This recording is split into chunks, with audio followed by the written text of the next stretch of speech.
Hello and welcome to the Stretch Podcast. In this episode, we're going to be exploring what it's like to run a Premier League football club.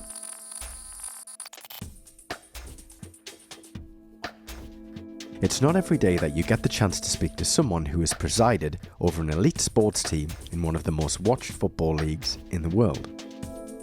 But that's what we had the opportunity to do for this episode of the podcast. Steve Walton, a banker turned football chief executive, was the Mr. Football of the banking world, who over a period of time managed the financing of half the 20 Premier League teams during his time at Barclays.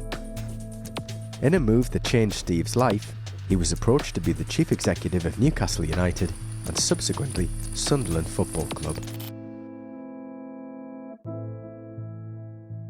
In this very entertaining and insightful interview, you'll hear Steve talking about financing England's top football clubs, his transition from banking to the Premier League, and just what it takes to be a chief executive in professional sport. So, Steve, thank you for giving us some of your time today, and I thought we could kick things off by you just telling us a little bit about your journey to becoming what was referred to in one newspaper article as the banking world's Mr. Football, and subsequently Chief Executive of Newcastle United and Sunderland Football Club. Well, thank you very much for the invite. It was an interesting journey, or at least I think it was an interesting journey anyway. And it goes back to 1994. I moved with Barclays Bank into corporate banking in Newcastle, and they gave me a portfolio of clients, all of which were slightly strange and not the usual sort of manufacturing business. And one of those was Newcastle United. So I ended up being the bank manager to Newcastle United at a very interesting time. Kevin Keegan had just arrived at the club. Freddie Fletcher from Rangers had arrived at the club. And they weren't in the best of shape. And what happened was that Newcastle, in terms of finances, were not the powerhouse they became a few years later and needed very close monitoring from the bank. In fact, I used to meet with the finance director nearly every Monday morning and go through the takings for the week, almost how many programmes they'd sold on Saturday to make sure they had enough money to pay the wages. Really? Wow. And over the next couple of years, Newcastle transformed. I was very closely involved with them, and they were moving towards being a PLC, floating on the stock market. And one day I was in a meeting with them when Freddie Shepherd, the chairman, the late Freddie Shepherd, called me out of the meeting and into the gents' toilet at the boardroom at Newcastle United. Said, "Steve, we've been given the opportunity to talk to Alan Shearer about coming to Newcastle." And I said, "Oh yeah, interesting. How much?" He said, "Does 15 sound like a big number?" I said, 15 million? He said, "Yes." I said, "Yes, it does." And what was happening was they were floating on the stock market about 6 or 8 months later, and basically what they wanted the bank to do was to finance bridging the gap between the money from the PLC flotation and buying Alan Shearer. Yeah. And they needed 7.5 million, half the money now, plus the VAT, and we were going to bridge this loan. So I went down back to the office, spoke to London, got the money for them, which was virtually...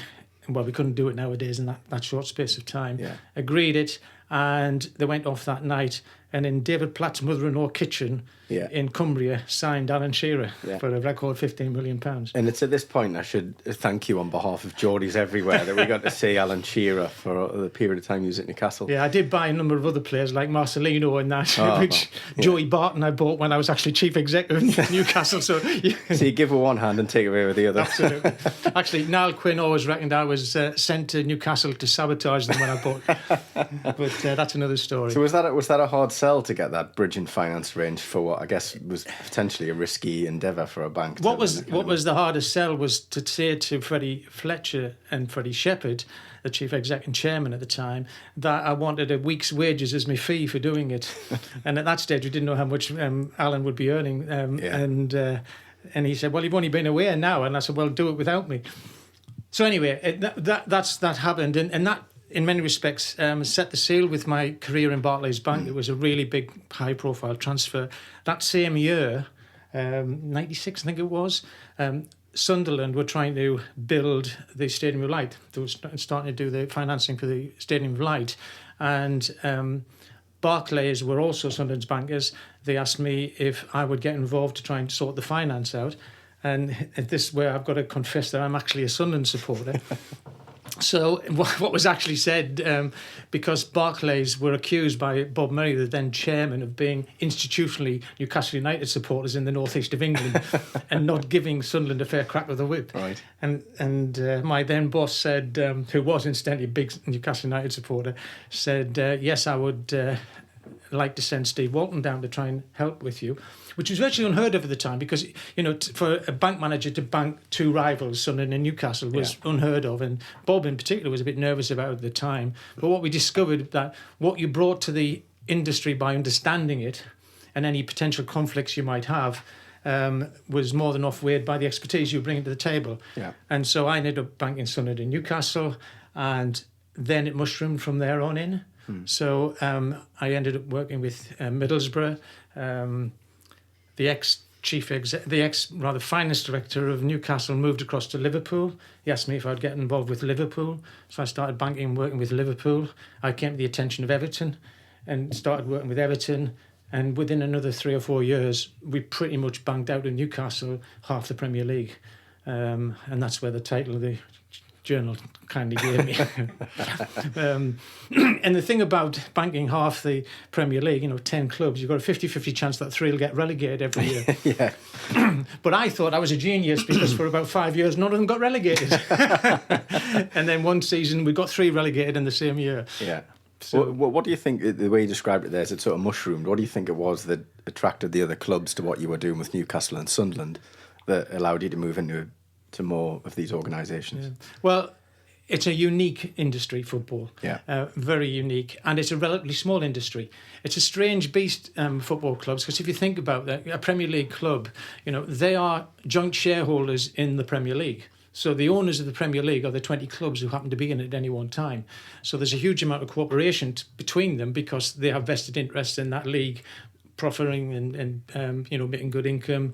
And there's an awful lot of cooperation between the clubs. The finance directors meet together, the managers meet together, the chief execs meet together, commercial people meet together. Yeah.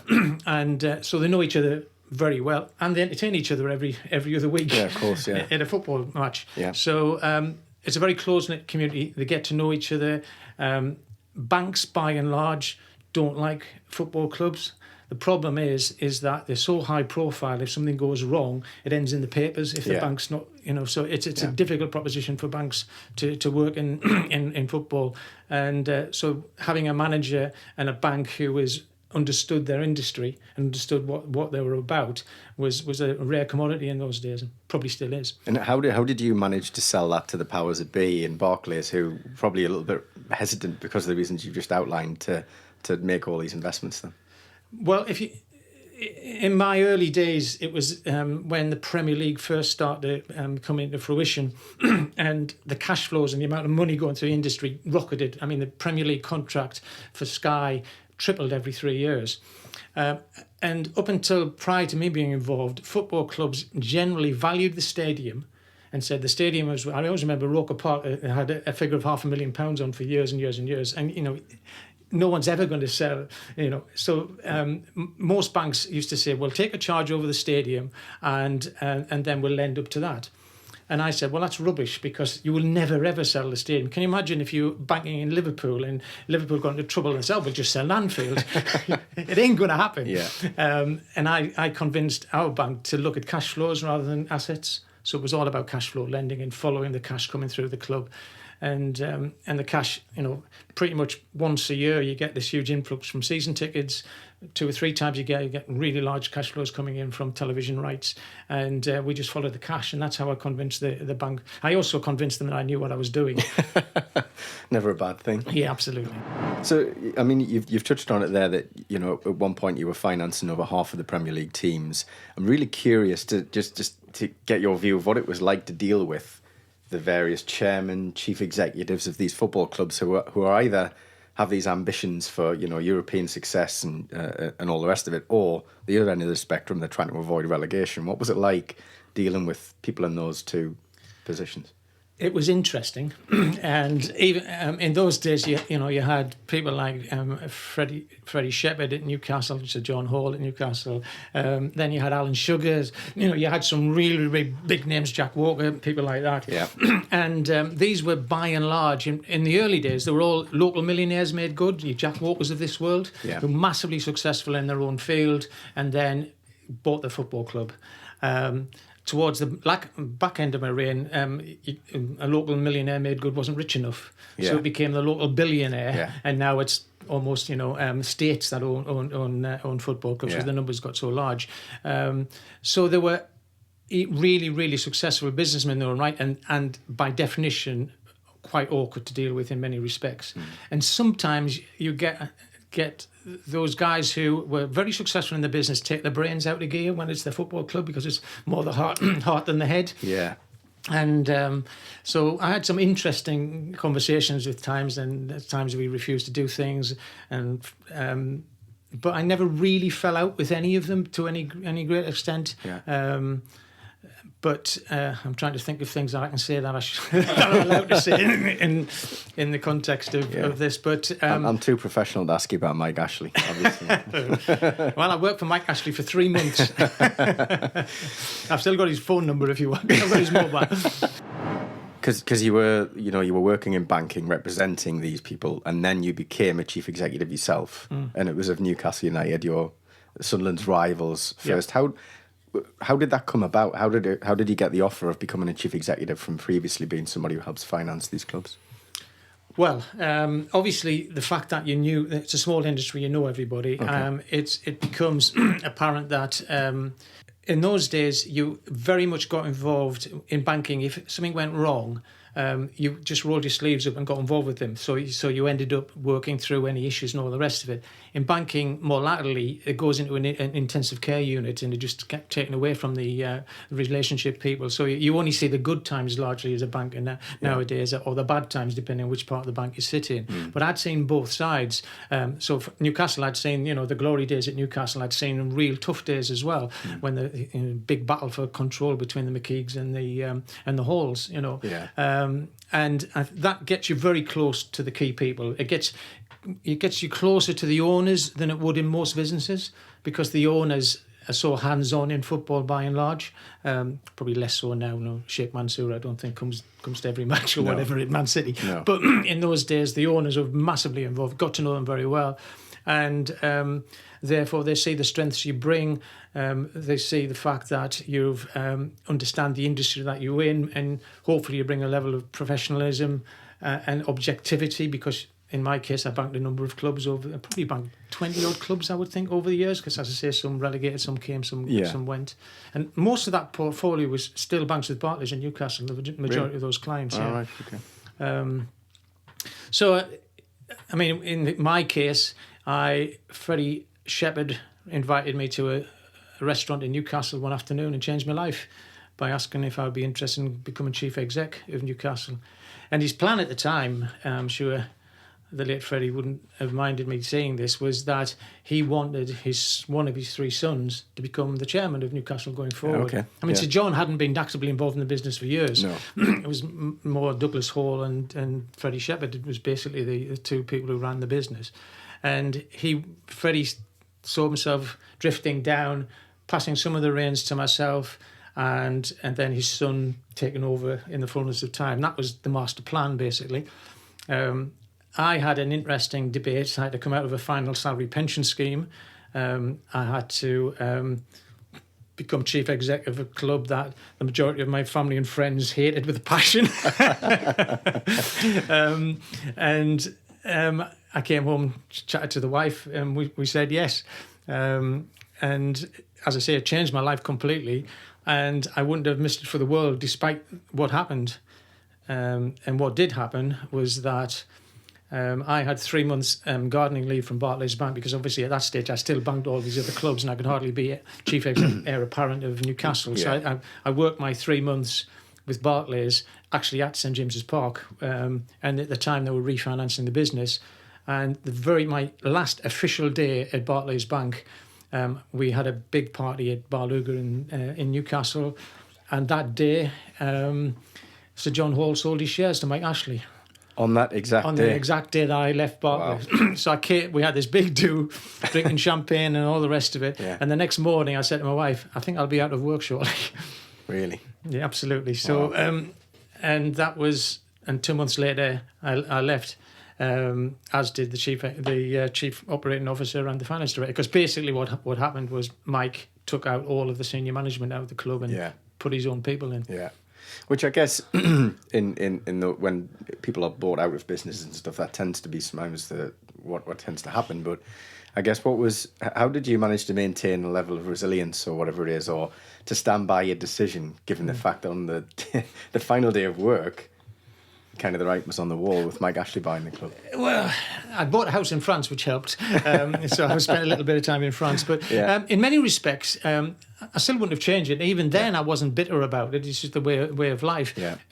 Freddie didn't want to sell, so it became quite acrimonious. And Sir John had basically told Mike that he could deliver the Shepherd's shareholdings, but he couldn't. And so it became quite acrimonious between the Shepherds, and Freddie did everything he could not to sell because he wanted to keep it in Newcastle. But eventually, we had a guy who just taken the city for about $500 million or something, having floated Sports Direct. And so he was, at the time, I think the Newcastle fans forget, he was a perfect owner. He was low profile, he was English, he had real ready monies. And in many respects, he was the perfect owner, as opposed to other clubs where you had, Shinawatra at Man City. He was the largest crook in the history of Thailand, buying the club.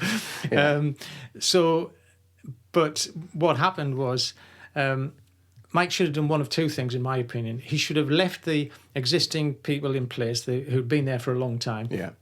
Because Newcastle's culture was very much command and control. Right. So the finance director, the chief operating officer, and the chairman, Freddie Shepherd, ran the business very much autocratically, and there wasn't much in the way of power within the middle management. Whereas when Mike took over, he took all of those out. So the whole business even the retail side went into automatic pilot. Right. And it went down on the pitch, but it went down behind the scenes as well because there was no one in control. Yeah. So how then, from your friends and family's most hated job that you took to Sunderland? Well, I went back to Barclays. I was offered. Did you? Right, okay. Yeah. Well, I was offered quite a lot of jobs in football, but the problem was they weren't local, and my wife was scarred by the whole process, much more so than I was. In terms of the sort of final settlement from leaving Newcastle and all the rest of it, it became quite difficult. And I was quite happy to go back in football, quite frankly, but Janet wasn't keen at all. And I've been a long-standing representative of Barclays Bank. And basically, I had a number of banks offered me jobs, and I wasn't really keen to go back and be a competitor to my old colleagues. Okay. And so I was still making my mind up what to do when my old boss in Barclays, who headed the Northern region, moved on to something else. And London from Barclays came on to me and asked me if I'd be interested in taking over that job to run Barclays in the North East, which was basically going back to being my boss. So I agreed to go, and they said, you'll have to go through an assessment. So I had to be assessed to see if I could do the job that I'd basically been doing before I left. Yeah. But I went through the full assessment down in London with all these professionals and all the rest of it, and I was quite blasé about it. And I'd basically said to Tony, my boss, I said, well, look, if the money's right, I'll come back for 2 years, and if I'm enjoying it, I'll stay longer. But other than that, I'll promise you 2 years. Yeah. And just over a year later, Peter Walker, the chairman, the chief executive of Sunderland, he moved on to work for his chairman's business. So there was a vacancy at Sunderland, and headhunters came on to me and said, would you be interested in the chief executive of Sunderland's job? So I went down to London. I met Niall Quinn. I met the then chairman, he wasn't actually chairman at the time, Ellis Short, who subsequently became owner of Sunderland. Yeah. And was offered the job. So I had to ring my old boss Tony Walsh, and he came to meet me here at my house, and we sat in the conservatory downstairs having a cup of coffee, and I resigned for the second time in 2 years. And I felt really guilty because I promised him 2 years. 2 years, This was like 18 months, well, less than 18 months, about 14 months into my stint. Yeah. But he's a huge football fan. For his sins, a Leeds fan. And he said, well, if I was given the opportunity to be chief executive of my club, Leeds, he said I would leave it, in a heartbeat. So I resigned from Barclays a second time, and I didn't get a big leaving do this time, though. and went to work for Sunderland. Yeah. What's it like working in a place which you're obviously so passionate about, but also you're there to run a business, essentially? Was that very different to the Barclays? Yes, very situation? much so. And obviously, in a large organisation like Barclays Bank, you have zero ability to change the direction of the whole business. You've got zero to do sort of strategic things. The values and that of the organisation are imprinted upon you. You don't actually have an influence in them. Yeah. Whereas you get into a much smaller organisation. I mean, I used to do a lecture every year at Liverpool University. They do an MBA in football finance, and myself and the finance director of Liverpool used to do this every year. We'd do like a double act here now. Yeah. And I always used to go on about the fact that, and it's still even valid today, that football's not that big a business. Right. Everyone thinks of it as being this huge, megalith of business, but the largest football club in the world by revenue or turnover is probably Barcelona now. I mean, Barcelona, Real Madrid, and Man United keep changing places depending on where the euro is or whatever. I think it's Barcelona at the moment, and it's about $1 billion turnover. Right. Well, I was non-exec for Hayes Travel in Sunderland. They turn over $1 billion turnover. Yeah. So Hayes Travel in Sunderland 2 years ago were bigger than Barcelona, and that's before Hayes Travel bought all of Thomas Cook's businesses. Right. So in the great scheme of things, they're not huge businesses. Yeah. And the other good example I used to use is if you add the turnover of Man City and Man United together, they're still less than the turnover of Manchester University. Right. But if you put Manchester University into Google, and you put Manchester United into Google, you get maybe 1 million hits for one, and you get 100 million for the other. So the profile and the interest in the football industry is just massively out of proportion to its actual real size. Yeah. The other nice one is Vodafone turnover more than all the football clubs in Europe put together. Really? Add every one of them together, all the Barcelona, put them all together, and Vodafone turnover more.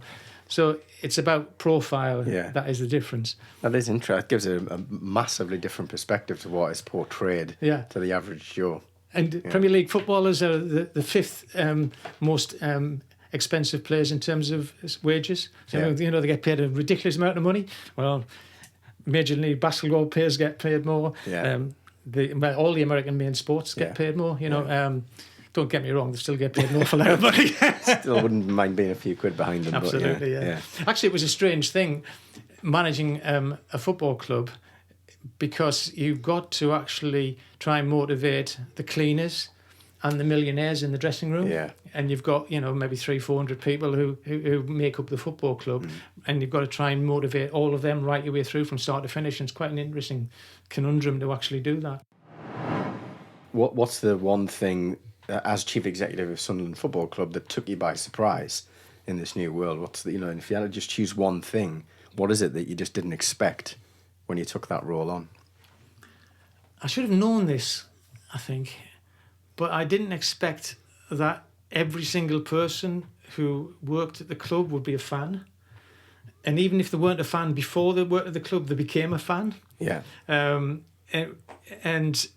even if they had no interest whatsoever in football, they became a fan. And it just...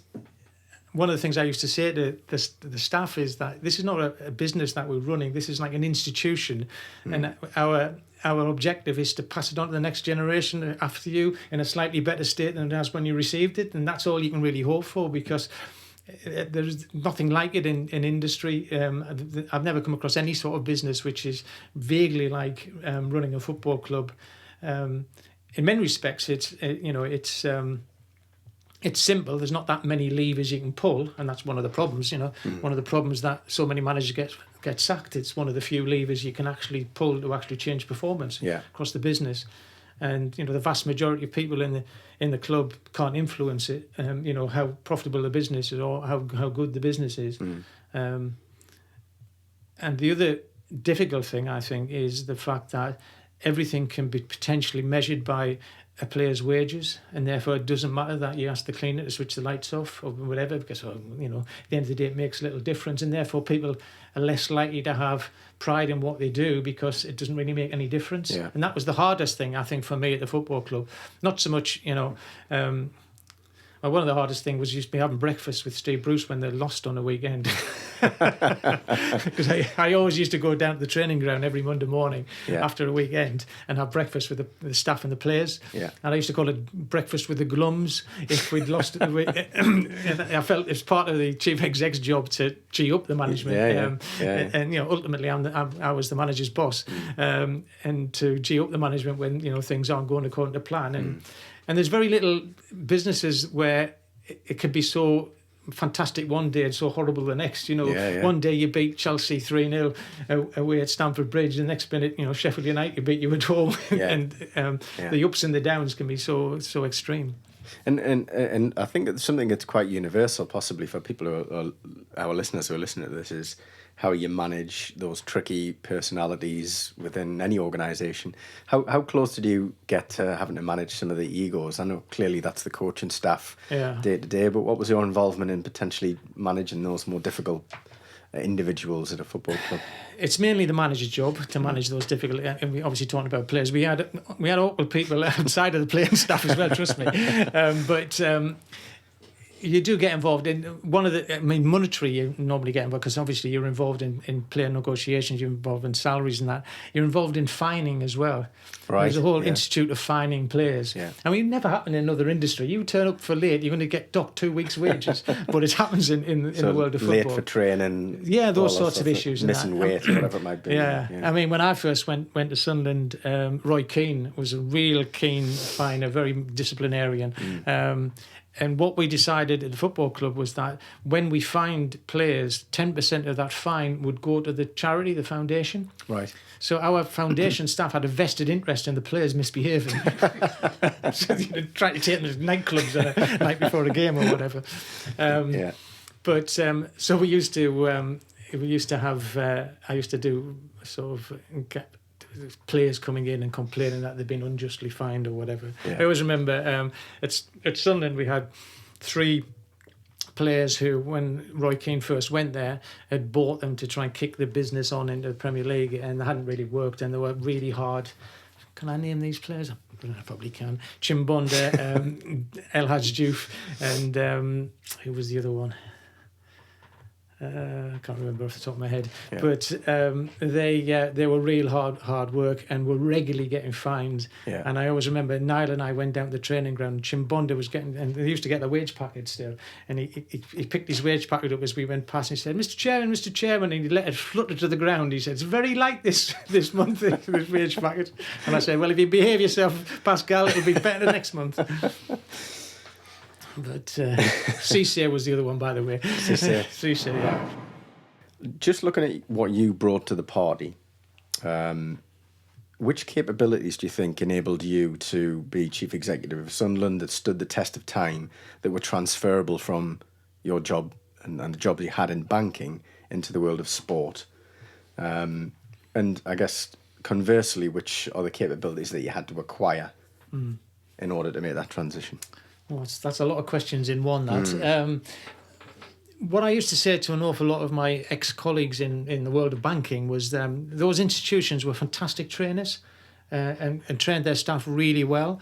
And certainly in my day, there was an awful lot of people who were cradle to grave, worked in the same organisation for a long time and always felt that they didn't bring any skills to the party when they left the organisation. I've always worked for Lloyds Bank, and therefore I can only work for Lloyds Bank. And the reality is training is training. If you've got really good trainings, those skills are actually transferable to all sorts of different industries. If you've been well trained.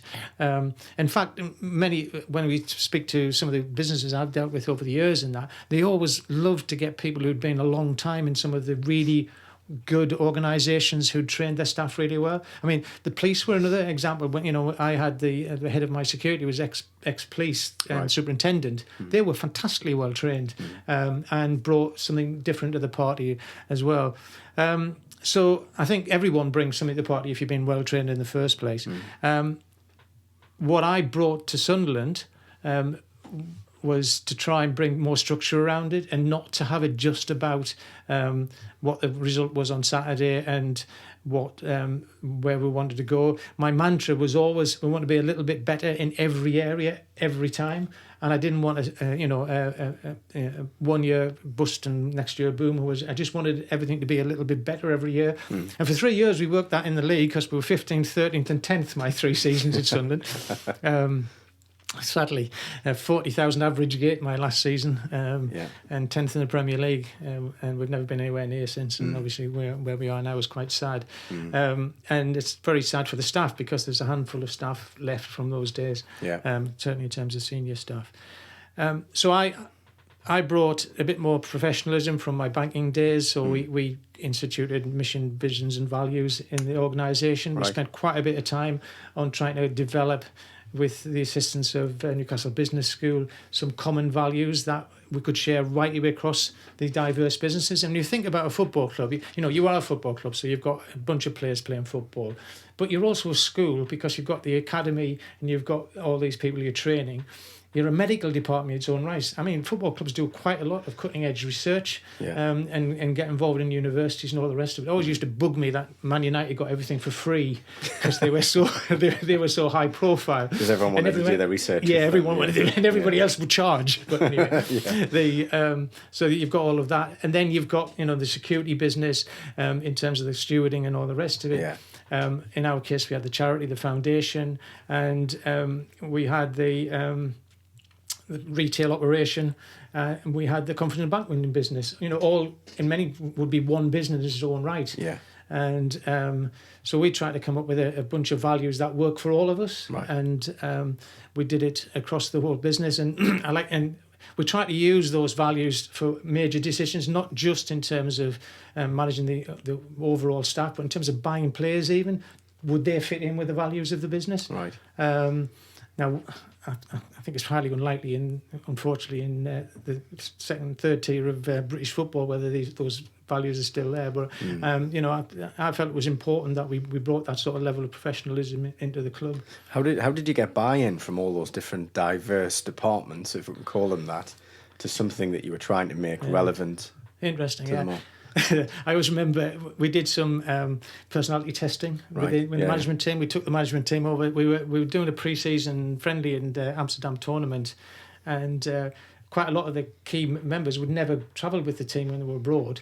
You know, the head of the academy or whatever. And we took them all over and we did some personality testing with them all. And I always remember one of the guys thought we'd been stalking him because this personality test came out so accurate in terms of his personality, and trying to use, you know, Myers-Briggs and these sorts of things to actually you know, understand the dynamics of these different teams. And I absolutely loved the management meetings because, you know, as I say, you had the policeman who would, you know, proceed in a westerly direction towards what he was going to achieve, and then you had the flamboyant retailer who did this, and we did some really good stuff. And going back to the answer to your question, the buy-in became by engaging with the heads of all these departments.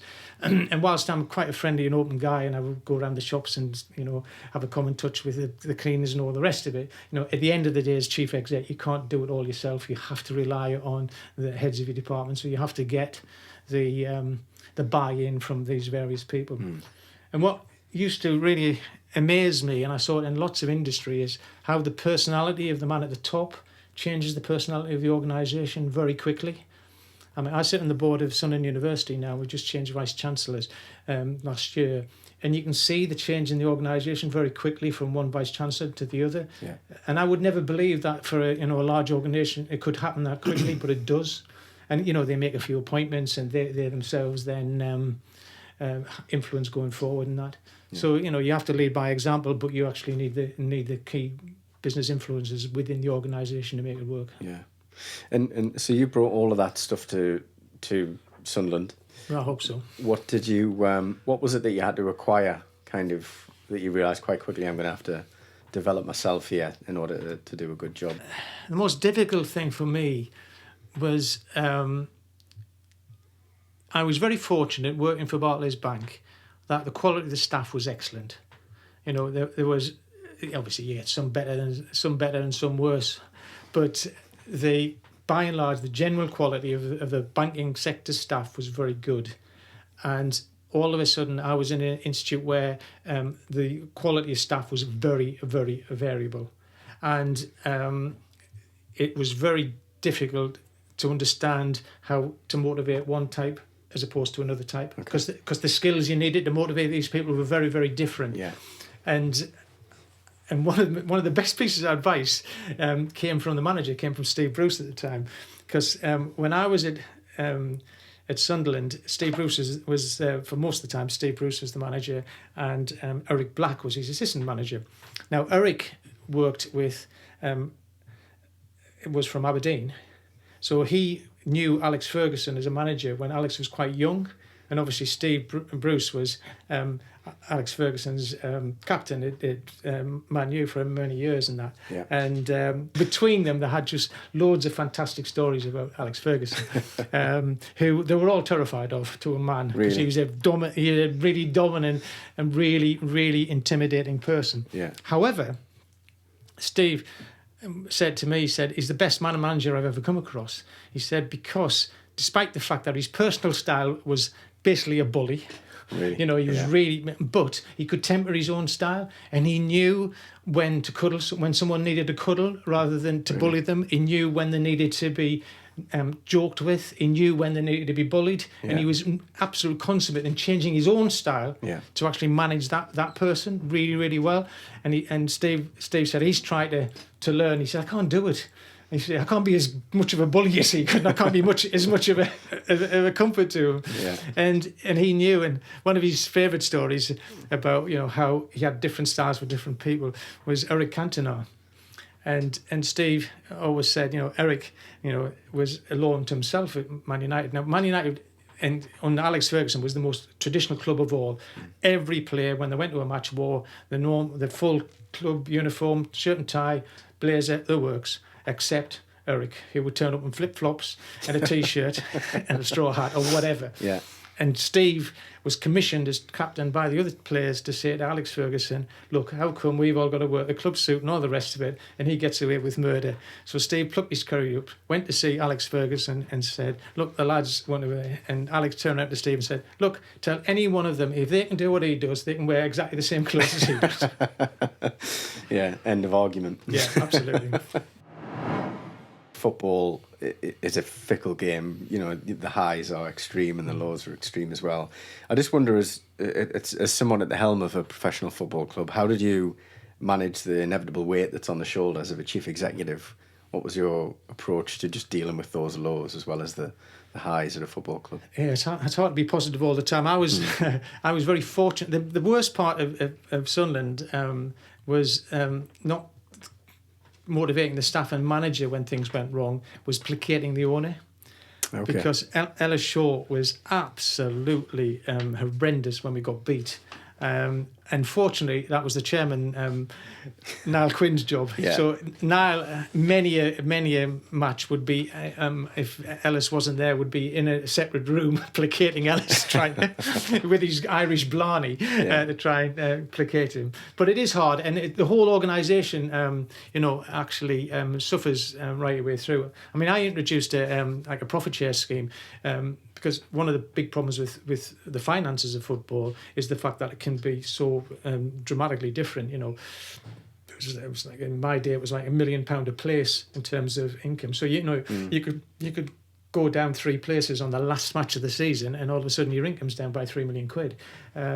So by and large, most clubs had performance-related schemes which were linked to league position. So players, manager, and whatever got more money the higher you were up the league. So it was self-financing. Well, I brought that in for the whole organisation. Yeah. So everybody from the cleaners upwards all had a vested interest in the club doing well, and they all got a little bit better bonus depending on where we're in the league position. Our last league we were 10th, but we could have been 9th. Right.